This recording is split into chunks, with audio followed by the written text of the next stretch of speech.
Halo semuanya, selamat datang di segmen analisa. Kita dikejutkan dengan sebuah berita di mana Sekretaris Jenderal PDIP Hasto Kristianto ini ditetapkan sebagai tersangka oleh KPK pada kemarin ya 24 Desember 2024 dengan dua dugaan. Yang pertama adalah kasus suap pergantian antar waktu PAW Harun Masiku yang kita juga sudah tahu sebenarnya dari tahun 2020 sudah mulai terdengar selentingan-selentingan bahwa Hasto ini adalah sosok yang sebenarnya berkasnya, alat buktinya itu sudah lengkap, tinggal aja ada keinginan dari Ketua KPK mau ditetapkan atau tidak. Karena kan Ketua KPK juga berganti-ganti dan ada banyak drama di situ.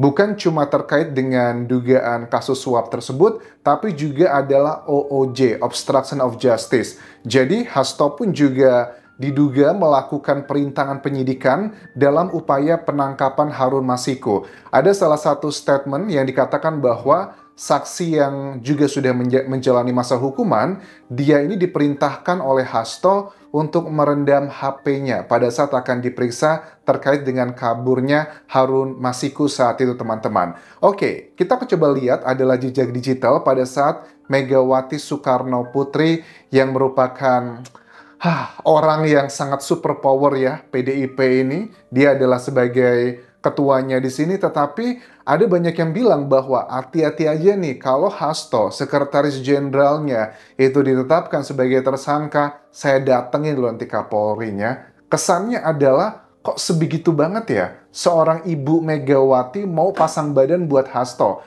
Apakah Hasto ini akan menimbulkan efek domino kemana-mana? Maksudnya gimana? Coba kita simak cuplikan statement dari Megawati Soekarno Putri, teman-teman. Jadi saya bilang sama Hasto, udah gak usah takut. Nanti kalau kamu diambil, aku pergi ke Kapolri. Aku bilang gitu. Coba ingin apa ngomong si Kapolri itu. Enggak, enak aja. Kalau Hasto itu ditangkap, saya datang. Ya, saya nggak bohong. Kenapa? Saya ketua umum bertanggung jawab kepada warga saya. Dia adalah sekjen saya.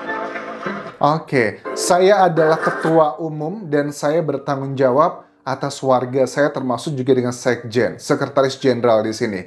Lantas yang ngebuat kita sebagai masyarakat itu berpikirnya begini, teman-teman.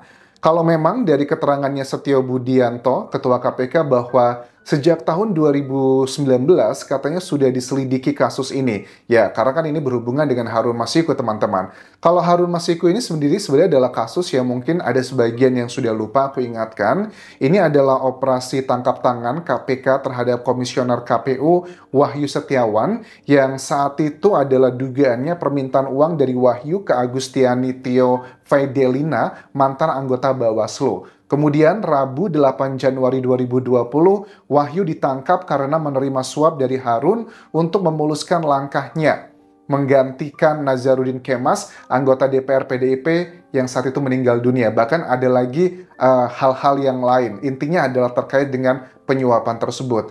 Terus yang ngebuat kita berpikir begini, memang Harun Masiku itu sebegitu bangetnya diperjuangkan untuk menjadi anggota DPR. Nggak mungkin dong, parpol itu kan tidak ada kepentingan yang abadi menurut aku. Maksudnya gimana? Kepentingan abadi itu hanyalah kalau sudah saling menguntungkan satu sama lain begitu. Jadi ya selama kamu menguntungkan pasti akan terus didukung. Itu yang aku pikirkan. Emang untungnya apa dari seorang Hasto atau Megawati atau PDIP secara umum kalau Harun Masiku itu menjadi anggota DPR? Dan juga kita pengen tahu kenapa Ibu Megawati berani pasang badan dan mengatakan hal tersebut itu berkali-kali. Bahkan ada keterangan dari tim PDIP ya yang memberikan konferensi pers juga bilang begini, gara-gara Hasto itu bersuara kritis terkait dengan Mahkamah Agung, ini berhubungan dengan politik, di mana ya kalian tahu lah politik dinasti yang kita sudah bahas beberapa kali terkait dengan putusan yang usianya calon wakil presiden saat itu, yang kemudian terjadi perubahan. Itu adalah salah satu hal yang menurut tim PDIP menjadi alasan Hasto ini kasarnya kayak dikriminalisasi. Bahkan ada framing-framing juga yang menyerang pribadinya. Aku cari nih, apa yang dicoba serang pribadinya? Oh, ternyata ini adalah ada kayak foto-foto yang beredar yang dugaannya Hasto dengan perempuan lain gitu ya, bukan istrinya. yang dia itu dikategorikan ada hubungan yang tidak seharusnya. Ada foto lagi kayak megang, kayak body language itu kayak kemesraan, kemudian lagi makan di sebuah tempat yang kesannya kayak disuapin, yang dinarasikan adalah itu ada hubungan tertentu di situ dugaannya. Nah, ini juga menjadi salah satu alasan menurut tim dari PDIP bahwa ada usaha kriminalisasi untuk Hasto itu udah mulai banyak sekali. Tapi secara pribadi, kalau aku lihat keterangan dari Ketua KPK Setio Budianto mengatakan bahwa penyidik itu menetapkan Hasto sebagai tersangka karena memang alat buktinya sudah cukup dan tidak ada unsur politik. Apakah kalian yakin ataukah tidak? Secara pribadi, kalau memang ya, aku sih yakinnya gini teman-teman, secara pribadi ya, kayaknya ini kombinasi sih. Kombinasi artinya memang alat buktinya sudah lengkap, tetapi kenapa baru ditetapkan tersangkanya sekarang? Kenapa nggak di tahun 2021, 2022, atau 2023? Karena kasus Harun Masiku itu kan terjadinya sudah di tahun 2020 ya, udah ada penetapan tersangka, bahkan dia kabur pun di 2020 juga Harun Masiku. Kenapa dia tidak ditetapkan tersangka saat itu? Alasannya ada yang bilang, ya karena Harun Masikunya kabur. Kenapa nggak Hasto juga sudah jelas-jelas, bahkan ada beberapa tersangka juga sudah menjalani masa hukuman. Kenapa Hasto tidak dilakukan penangkapan juga saat itu? Nah, menurut aku, dugaanku itu adalah ada bagian politiknya tuh di situ gitu. Jadi, karena mungkin Hasto dekat dengan kekuasaan saat itu, makanya ditahan-tahan. Nah, tetapi sekarang, karena sudah terjadi berbagai macam drama-drama dalam perpolitikan di Indonesia, kesannya sudah jelas alat buktinya ada, ya udahlah, dia udah tidak lagi mendukung saya, kita tetapkan aja menjadi tersangka. Dan aku sih percaya alat bukti yang disampaikan oleh Ketua KPK ini sangatlah kuat. Karena apa? Mereka paham, Hasto itu bukan orang sembarangan loh, dari PDIP loh. Salah satu partai terbesar di Indonesia, dengan jumlah anggota DPR-nya juga banyak. Artinya apa? Kalau alat buktinya nggak kuat, di persidangan itu bakal bisa dipatahkan. Coba kita simak keterangan dari Ketua KPK yang membantah dengan tegas bahwa penetapan Hasto sebagai tersangka hanyalah sekedar politisasi. Ini cuplikan ya teman-teman. Kecukupan alat buktinya, itu tadi sebagaimana sudah saya jelaskan di awal, penyidik lebih yakin, gitu. Kemudian setelah pada tahap proses pencarian DPO Harun Masiku, gitu, ada kegiatan pemanggilan, kemudian ada kegiatan pemeriksaan, ada kegiatan penyitaan terhadap barang bukti elektronik. Nah, disitulah kemudian kita mendapatkan banyak bukti dan petunjuk yang kemudian menguatkan keyakinan penyidik untuk melakukan tindakan, untuk mengambil keputusan, ya tentu melalui proses tahapan-tahapan sebagaimana. Nah, kalau aku tangkap dari cuplikan ini adalah alat buktinya tuh at least kan ada dua ya dalam dunia hukum yang dibutuhkan. Yang aku tangkap di sini adalah keterangan saksi sama keterangan ahli yang berasal dari surat bukti elektronik. Nah, apakah elektronik ini adalah handphone atau percakapan dari para tersangka yang saat ini juga sudah menjalani masa hukumannya?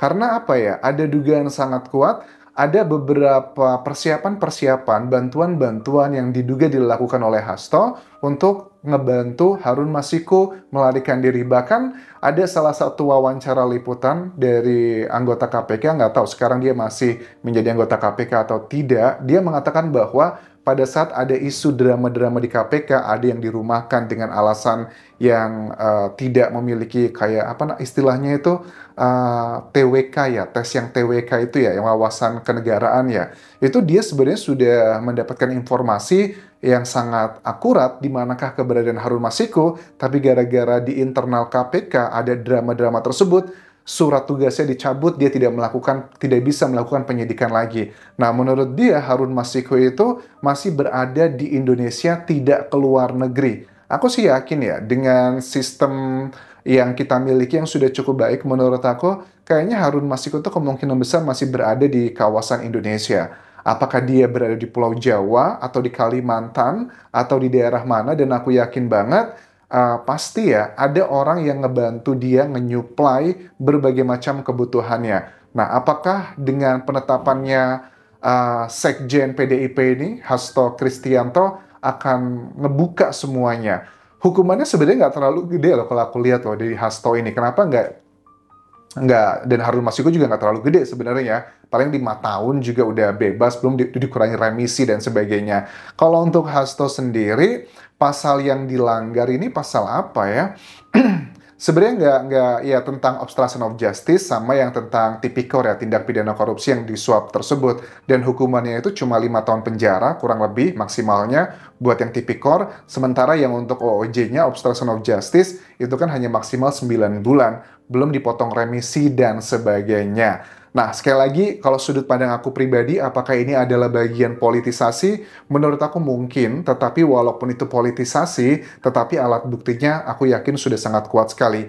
Ya biarkanlah para elit politik saling ngebongkar aibnya masing-masing, saling ngebongkar pidananya, tindakannya masing-masing, dan efeknya adalah baik untuk warga Indonesia. Karena kita itu kan tingkat korupsinya masih sangat tinggi banget, teman-teman. Dan aku juga berharap dari pihak KPK juga diberikan kekuatan yang luar biasa untuk mencari efek dominonya. Karena apa? Megawati Soekarno Putri itu bisa pasang badan buat Hasto. Hasto dan PDIP itu begitu banget dalam tanda kutip menginginkan Harun Masiku menjadi anggota DPR. Apa yang sebenarnya terjadi sampai melakukan suap-menyuap tersebut? Tidak mungkin hanya sekedar keuntungan di satu pihak, biasanya adalah simbiosis mutualisme. Kita lihat nanti apakah dari KPK itu berani gitu ya mengundang dan menginterogasi Megawati Soekarno Putri, karena Ibu Mega udah jelas-jelas mengatakan sejak beberapa tahun terakhir kalau Hasto ditangkap atau dijemput, saya temuin Kapolri. Saya akan A, B, C, dan D. Menurut Ketua KPK, ya itu bukan ancaman gitu ya, karena kami mengerjakan semuanya profesional dan ini semua sudah sesuai dengan alat bukti dan juga prosedur yang sudah baik. Iya, aku yakin banget orang-orang PDIP kan jago-jago dan juga banyak orang yang besar-besar di situ. Kalau KPK-nya tidak punya alat bukti yang kuat, halah habis dia bakal kelar nanti dalam persidangan. Sementara itu dulu bisa aku update mengenai drama politik yang mudah-mudahan akan menjadi salah satu langkah baik di Indonesia di awal tahun 2025 untuk ngebongkar kebiasaan korupsi para elit politik di Indonesia. Ayo dong buat Pak Prabowo dan juga anggota DPR segera dibuat, disahkan undang-undang untuk memiskinkan para koruptor gitu. Kenapa? Karena menurut aku, koruptor itu kan sangat cinta banget sama harta ya. Dan biasanya kalau orang yang seperti itu, dia tidak mau melakukan hal seperti itu, korupsi, kalau efeknya adalah akan kehilangan uangnya banyak banget. Jadi hajarlah apa yang paling dia cintai, yang menurut aku itu akan lebih efisien menghilangkan korupsi di Indonesia. Kalau cuma sekedar ningkatin tunjangan A, B, C, dan D, yang para korupsi itu ya, itu mereka bukan orang yang gajinya UMR, udah gajinya puluhan, bahkan ratusan juta per bulan. Tapi mereka tetap aja korupsi seperti itu. So, apapun strategi dan juga kebijakan dari pemerintah Indonesia, kalau tingkat korupsi di sini masih tinggi banget, aku yakin Indonesia akan terjebak terus ke dalam status negara berkembang. Sampai jumpa lagi di video berikutnya. Tinggalkan like dan juga komen, subscribe channel YouTube ini, follow Instagram, Facebook pageku, dan juga akun TikTok di Angga Sasmara. Sampai jumpa.